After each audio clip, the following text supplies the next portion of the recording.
ज्ञानी जी होंगे और ईसाई युग में गिरजाघर में जो होंगे वो ईसाई होंगे, पादरी होंगे। उसके बाद हिंदुओं के मंदिर में पंडित जी होंगे और उसके बाद जो मुस्लिम हो गए मस्जिदों में ये मुल्ला जी मैंने बताए। तो अब मुझे ये बताइए, जब इन सबके अलग अलग होंगे तो महाबोधि विहार गया के अंदर हिंदू क्यों?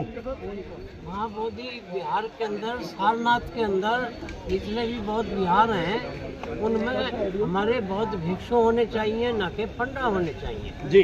और यदि उनको पंडा भी रखने हैं बौद्ध विहारों में तो हमारे भिक्षुओं को हिंदुओं के मंदिर में जो है पंडा के रूप में स्थान दिया जाए, वो उनके मंदिर को संभालेंगे।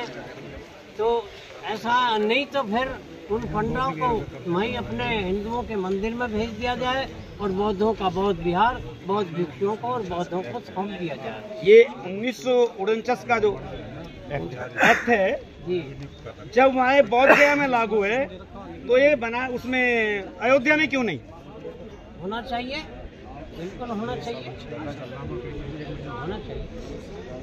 तो अभी वहाँ पे हमारे विनयाचार्य भंते जी थे, वहाँ एक जो लोग पुजार कर रहे थे उनसे पूछ रहे थे कि आप क्या कर रहे हैं, तो उन्होंने कहा हम पिंडदान करा रहे हैं। तो उसके बाद भंते जी ने कहा कितने दिन से करा रहे हो? बोले 25 साल से। नहीं, ये बुद्ध विहार कब से बना हुआ है?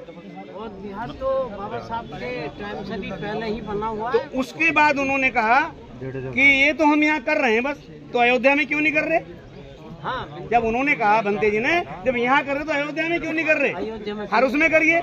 इसलिए हर मंदिर में ये एक जो 1949 की जो एक्ट है वो सभी मंदिरों में होनी चाहिए।